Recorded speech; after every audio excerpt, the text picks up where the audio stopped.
Mr. Foster. Thank you, Mr. Chairman. Do any of you know how much training the drone operators receive in international law and these sort of issues? I quote Bill Banks as saying none. I think Professor O'Connell is referring to a conversation we had about the known training of CIA personnel in that regard. And that's true, although I've read recently that there may be some, but I have no inside information. Of course, members of the military, perhaps Professor Glazer should comment on law of war training. Well, I can't speak at all to what the CIA folks are getting, but I'd also note that in the it sounds sort of an odd thing to say, perhaps, but the reality is that the U.S. military has always sort of emphasized law of war compliance among the practitioners, sort of in the form of giving them sort of clear rules to follow. So the reality is that there are many situations which American service personnel may not even know that they've had law of war training because they're given sort of specific rules to follow in carrying out armed conflict, often in the form of pocket cards, which reflect a combination of rules from the law of war as well as policy judgments that the United States military hierarchy and civilian leadership has made in terms of how they want a particular conflict covered. So, it's not necessary to be able to poll an individual service person and say, have you had training in the law of war for there to, in fact, be law of war compliance. But I don't know what the CIA is. Mr. Anderson.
Just disagree a little bit with that. Mr. Foster, I think your question is very well put because the interviews I've done with drone operators, they have the final say about whether they press the button. So even if it's been cleared by Chairman Panetta, and the last I believed, I don't think he's been trained in the law of armed conflict, but at any rate, the drone operators are the ones who finally have the responsibility of pushing the button. So their training is highly relevant. If they're going after a named individual and he's in a house with a number of other persons who we have no information about, so that we have to err on the side that they are civilians, our fighting men and women know the rules of proportionality, and they're not going to make that strike. A CIA person, that name on the list is his sign that he's accomplished what he's been set out to do, and that's a very different calculation for the strike.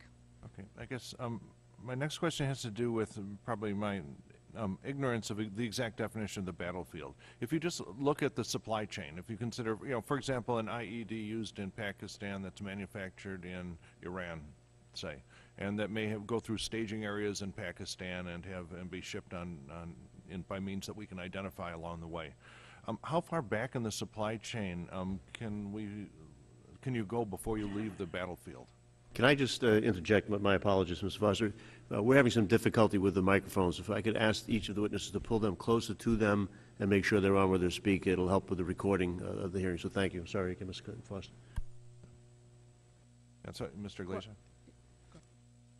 Well, again, I respectfully disagree with Professor O'Connell that the law of war provides a definition of the term battlefield. The law of war provides a definition of military object. And a military object is something that by its purpose or use creates a military advantage. An IED, therefore, is clearly a military object.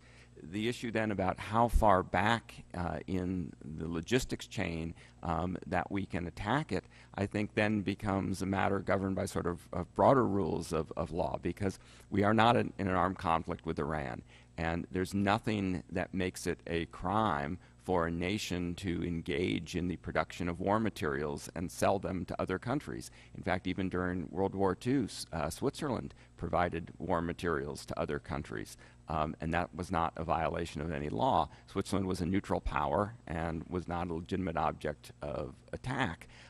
So where the IED becomes a legitimate or lawful object of attack becomes where it either comes into the hands of terrorists in a country or location where it's legal to attack them, or arguably where it comes into their possession in a neutral country, and that neutral country is allowing its territory to be used by that group to the detriment of the country that's at war. So if we are in a war with Al-Qaeda, when Al-Qaeda comes into possession of a weapon, and if it is in a country which is not taking steps to prevent them from using their territory to our detriment, that I think is where we draw the line and where an attack becomes lawful.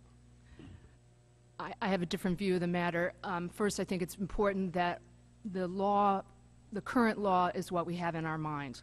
So 1949 is the Geneva Conventions, 1945 is the United Nations Charter. These are the dates that we should be working from. There's been a lot of confusion about the right to use drones in Pakistan because of events in Pakistan having an impact on our battles in Afghanistan. And I think this is where some people who even understand that there's no such thing as a worldwide war against terrorists do have some confusion about why we aren't in a war in Pakistan as well as Afghanistan. But that sovereign boundary between Pakistan and Afghanistan is highly significant. It's highly significant for our efforts to help support a stable and effective Pakistan, which is ultimately going to be our protection from terrorism and lawlessness in Pakistan. And respecting that border is essential.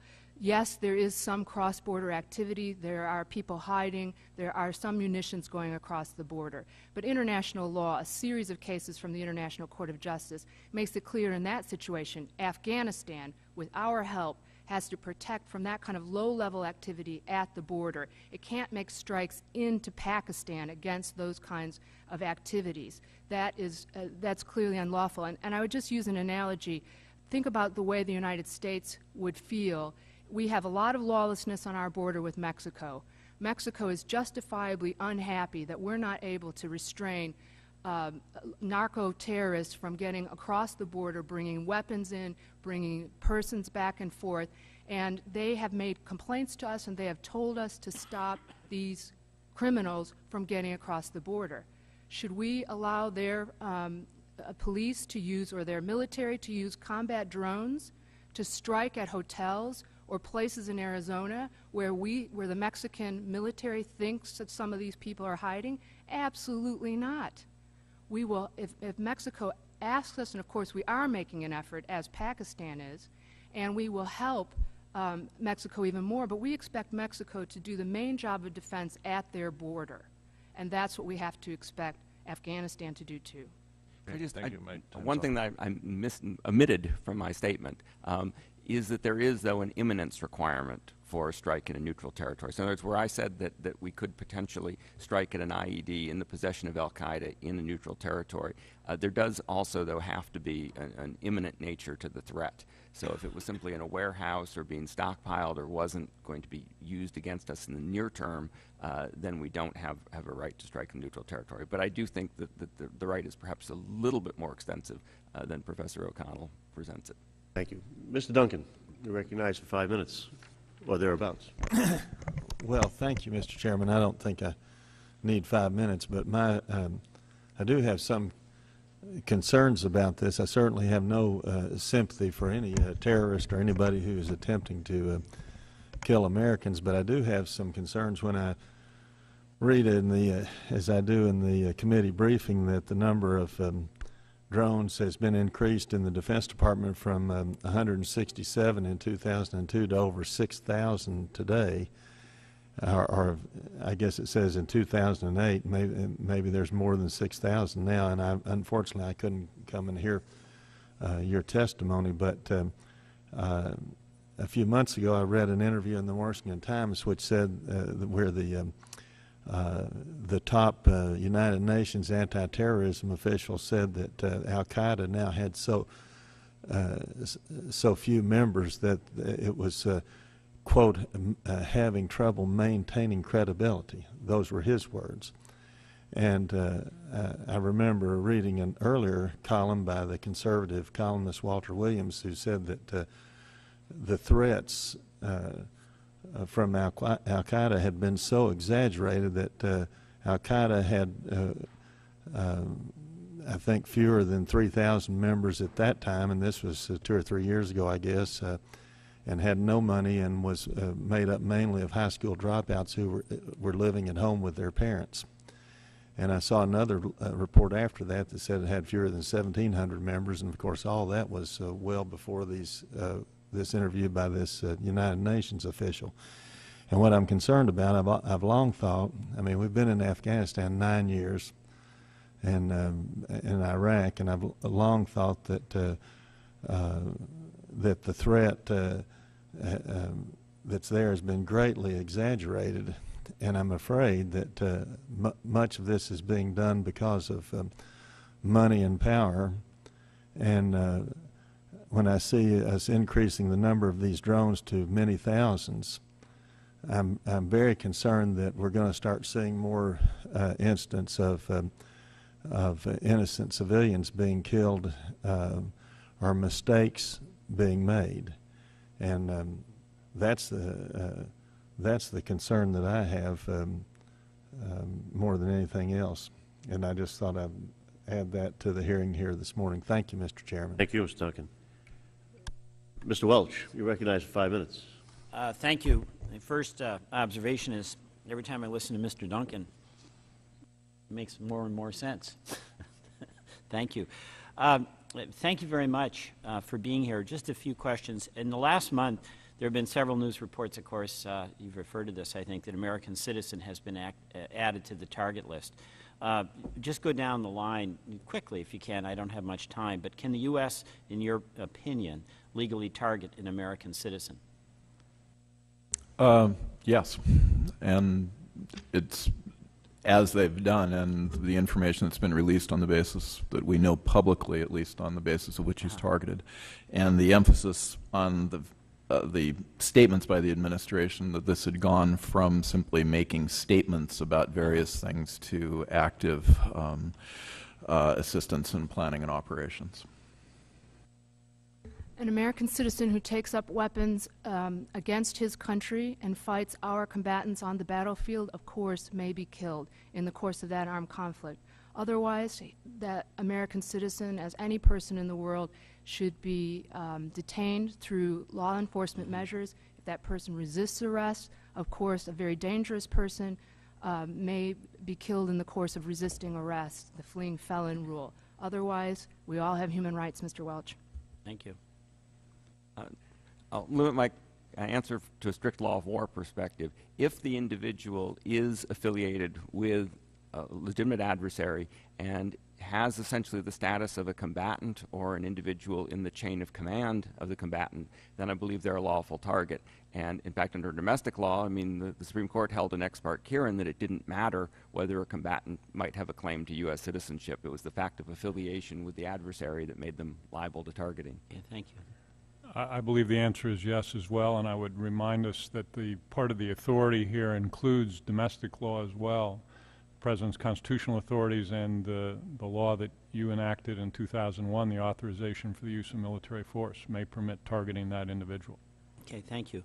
I want to ask you about this. Last year, the International Committee of the Red Cross put out interpretive guidance, as you know, to help define what can be considered, quote, direct participation in hostilities. And again, I'd like you to just go down the line. I'm sure you all are familiar with that. Do you agree with the ICRC's interpretation of the relevant law? If you don't, what would you change?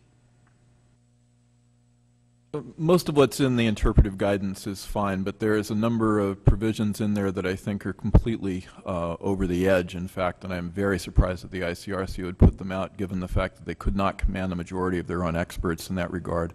Those primarily go to the question of part-time combatancy or civilians who take some part in hostilities, and the question of where you draw those lines. But I think that the way that the ICRC has drawn them is really quite unacceptable. Mm-hmm. Thank you. I've spent a very good deal of time studying the interpretive guidance. In fact, I believe Professor Anderson's not quite right. There were a few of the experts who have a dissenting opinion, but not a majority. The few who had a dissenting opinion were from countries where they wanted to have an expansive right to use military force, and some of the friendly countries to those. And the unhappiness in the final product was that the ICRC, I think, did, in fact, take a step away from the strict definition of who is a direct participant in hostilities to appease these experts. But at the same time, it said, if we're going to do that, we've got to add some other protections back in. And so it actually raised the requirement of necessity for any killing. Mm-hmm. I think, on balance, taken together, those two elements, a looser definition of who is a potential target, but a higher and more restrictive right of when you may actually kill, is a balanced outcome in the end. If you're going to change the law, I think that's the only way you could do it. I think by now, because the ICRC is so influential, this is now becoming the standard. I think in the end, we're going to be happy with it, but it's certainly been a difficult development process. Thank you. Thank you. Just two quick comments. The first is that the higher standard may very well be a good idea, but I don't think it's reflective of the state of which nation states are in, and nation states ultimately make the international law. So I certainly think aspirationally it's probably good, but I think it exceeds the current state of the law. The other thing I would just point out, as I'm sure you're aware, but for the record, is that the ICRC guidance only really comes into play if we're categorizing the adversary as civilians, because it relates to direct participation of civilians. If an individual is in fact a warrior or is treated as a combatant, then under the current law of war, that status makes them targetable at all times and essentially all places. So it's only if we're choosing to deny the adversary combatant status, which I think is a political choice that we have, we can then invoke a whole different set of rules. I'd also make two comments. I think there are problems with the part-time warriors. I think the ICRC interpretation doesn't reflect the nuance that needs to be taken into account to get at insurgents and terrorists who go home at the end of the day.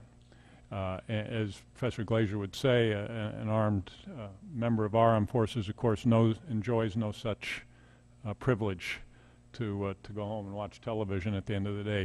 He's target 24/7. Second comment is, of course, is that this, as I've said before today, this paradigm of the laws of armed conflict is only one of the spheres of authority that must be taken into account in deciding who may be reached as a target. Thank you. Could I just add briefly that, in fact, the interpretive guidance understands the point Professor Glaser was making, that it would be unfair to regular combatants if they were held to, if they didn't have the same necessity protection that direct participants have, non-traditional or unlawful combatants, and so they've actually added the necessity requirement even to regular combatants. And I think it's only fair that our serving men and women in uniform get as much protection as somebody who's an unlawful combatant or a direct participant in hostilities without the right to do so. So I think that's probably, in the end, we would all agree is a good thing. And I think it also goes to the point that I've been trying to make, that the world does not accept everywhere you go is a battlefield because of the person who's there. Internationally, we're coming to this understanding that killing really should be in situations of necessity, and that's not all of these places everywhere in the world. It's certainly not here in the United States, Germany, England, etc. Thank you, Mr. Chairman. Thank you for your questions on that. Mr. Quigley. Thank you, Mr. Chairman. To the panel, Mr. Bynum from Georgetown University, talking about the need for greater oversight. His quote was, You need someone to effectively act as a devil's advocate within the system who is ideally outside the decision loop of such programs. It could be a U.S. attorney or something like the Foreign Intelligence and Surveillance Act court that makes judgments on secret wiretaps. Because the simple requirement of going before a judge or an independent official to make a case for a targeted killing introduces a measure of accountability. So what I would ask the panel is, do you agree with Mr. Bynum? Should there be such a some sort of independent third party to oversee and approve drone activities?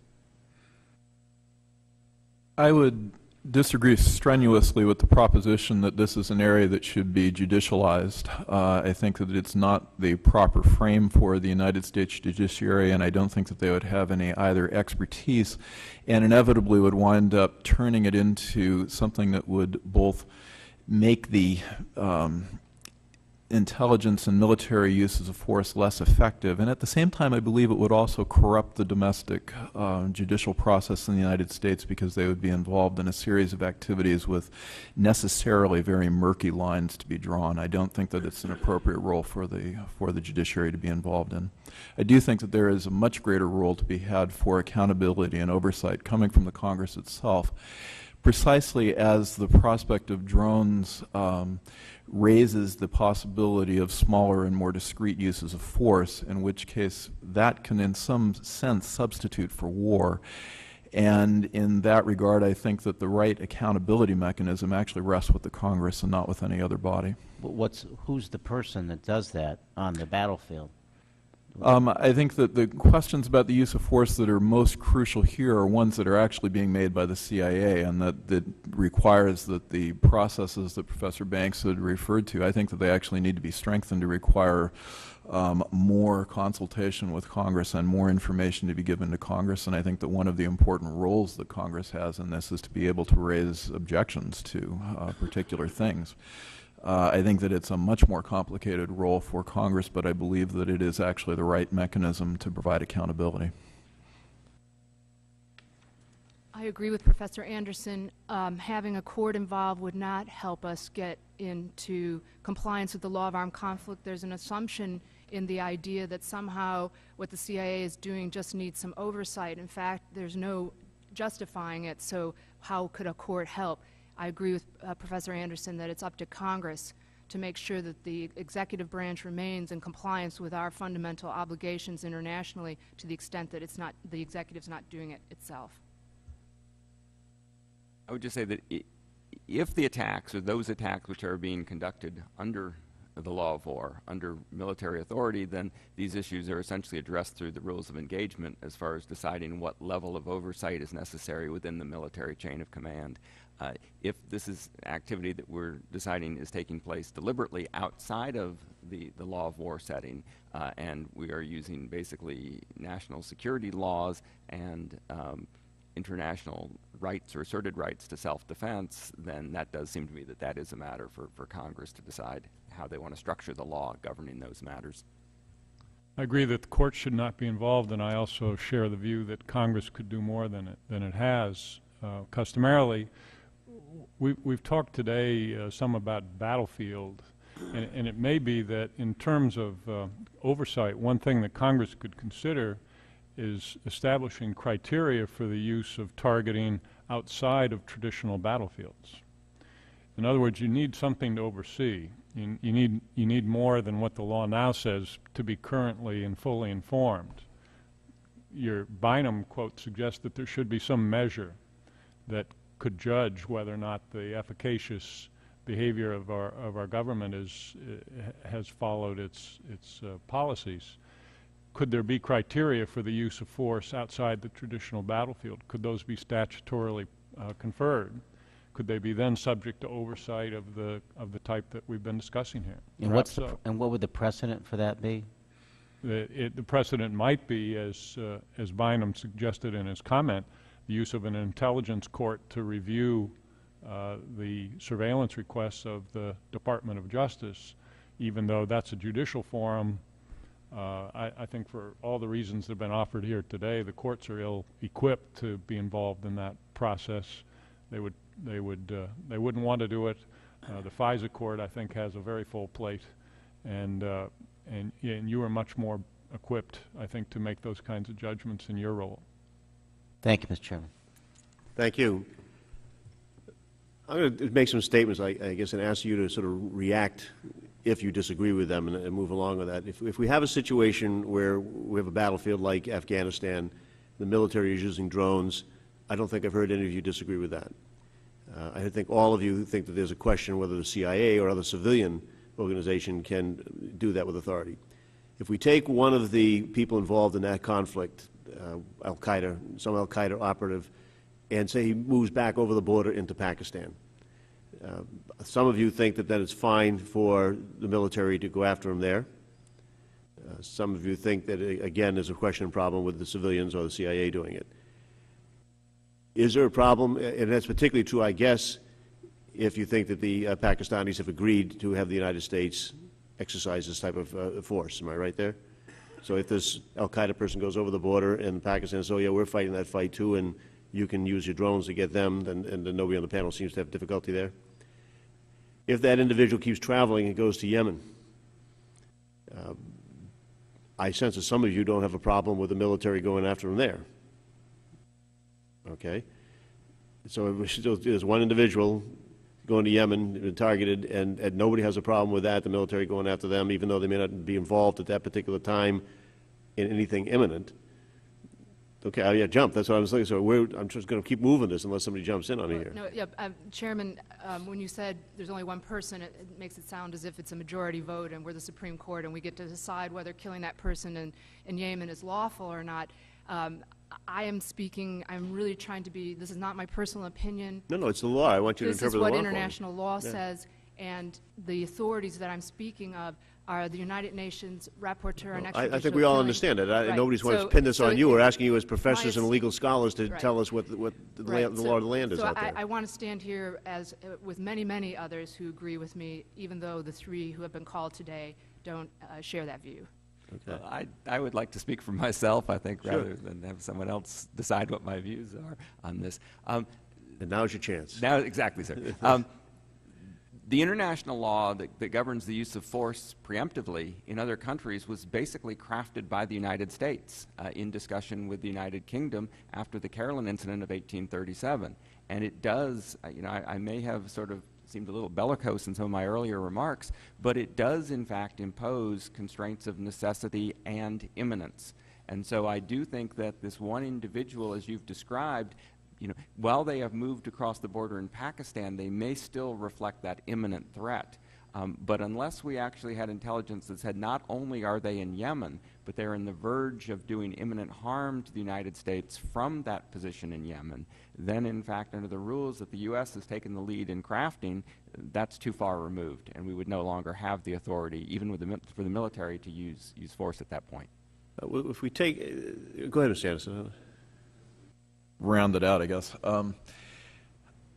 I think one of the things we have to keep very much in mind here is that the United States has long had a policy and has declared it as its legal view, and it's reiterated in Harold Koh's statement as the considered view, that where a country is unable or unwilling to prevent its territory from being used as safe haven for transnational terrorists, and this goes back decades and decades and decades, the U.S. view is that, yes, there are imminence requirements, and yes, there are Caroline requirements, and yes, there's numbers of other considerations, but important as sovereignty and territorial integrity are, the United States regards it as lawful to be able to go and strike those persons where a country is unable or unwilling to control its territory. So an individual like Al-Awlaki, if somebody were to take it and go after him, are they using the combatant theory or the self-defense theory? I believe that the administration is using the self-defense theory at this point because of where he is located and because I'm not actually, I can't tell you that, and I wish I knew, and I think it would be something where Congress should actually ask questions of the administration to find that out. My I don't concern know. there is if Al-Awlaki comes back to Texas, is it then lawful to blow him up there? No. The territorial United States is a very, very different proposition from Yemen or any other place. For the practical reason that an arrest may be affected there. Well, Texas. And then that presumes that arrest couldn't be effected in some other country where It he is. does. If that alternative is available, we should pursue it.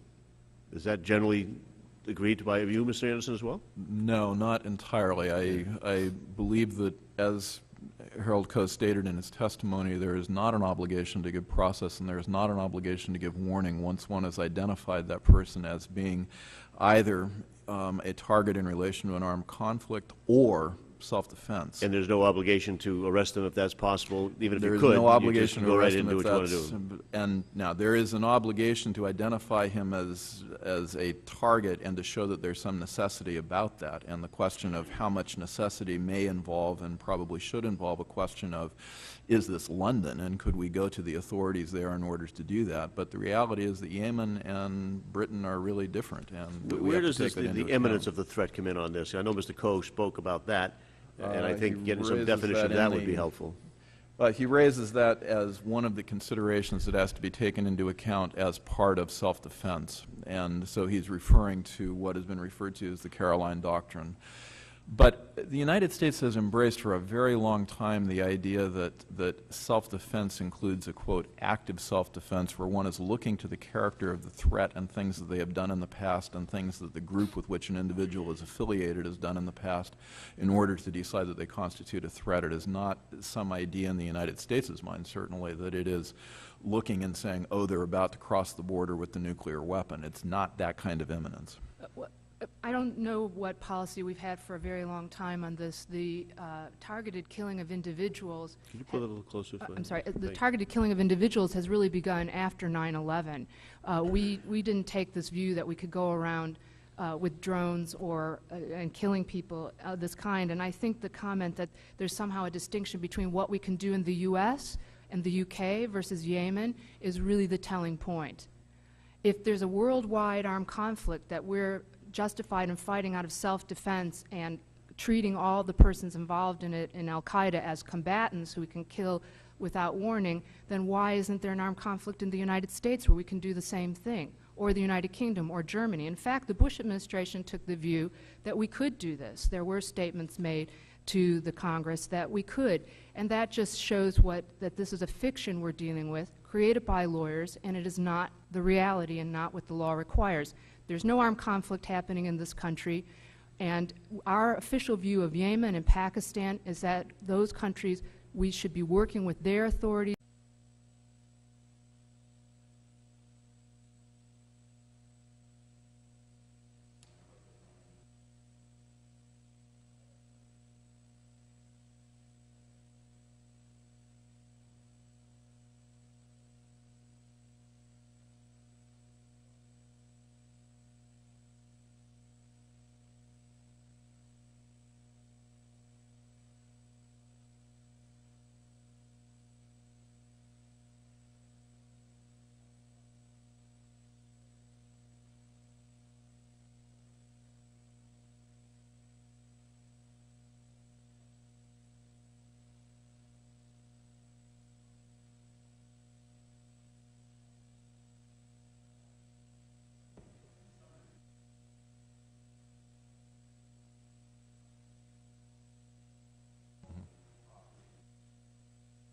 Okay, I guess my next question has to do with probably my ignorance of the exact definition of the battlefield. If you just look at the supply chain, if you consider, for example, an IED used in Pakistan that's manufactured in Iran, say, and that may go through staging areas in Pakistan and be shipped by means that we can identify along the way. How far back in the supply chain can you go before you leave the battlefield? Can I just interject? My apologies, Mr. Foster. We're having some difficulty with the microphones. If I could ask each of the witnesses to pull them closer to them and make sure they're on where they're speaking, it'll help with the recording of the hearing. So thank you. Sorry again, Mr. Foster. That's right, Mr. Glazer. Well, again, I respectfully disagree with Professor O'Connell that the law of war provides a definition of the term battlefield. The law of war provides a definition of military. Mr. Foster. Thank you, Mr. Chairman. Do any of you know how much training the drone operators receive in international law and these sort of issues? I quote Bill Banks as saying none. Yes. I think Professor O'Connell's referring to a conversation we had about the known training of CIA personnel in that regard. And that's true, although I've read recently that there may be some, but I have no inside information. Of course, members of the military, perhaps Professor Glazer should comment on law of war training. Well, I can't speak at all to what the CIA folks are getting, but I'd also note that in the it sounds sort of an odd thing to say, perhaps, but the reality is that the U.S. military has always sort of emphasized law of war compliance among the practitioners, sort of in the form of giving them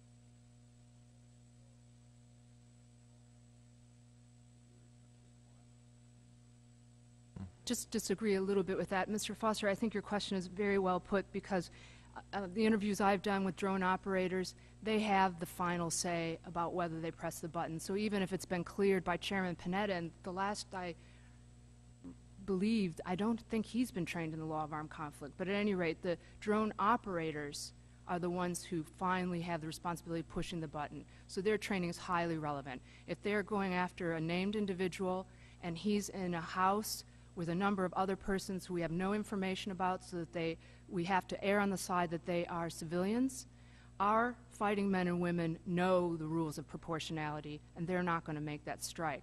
A CIA person, that name on the list is his sign that he's accomplished what he's been set out to do.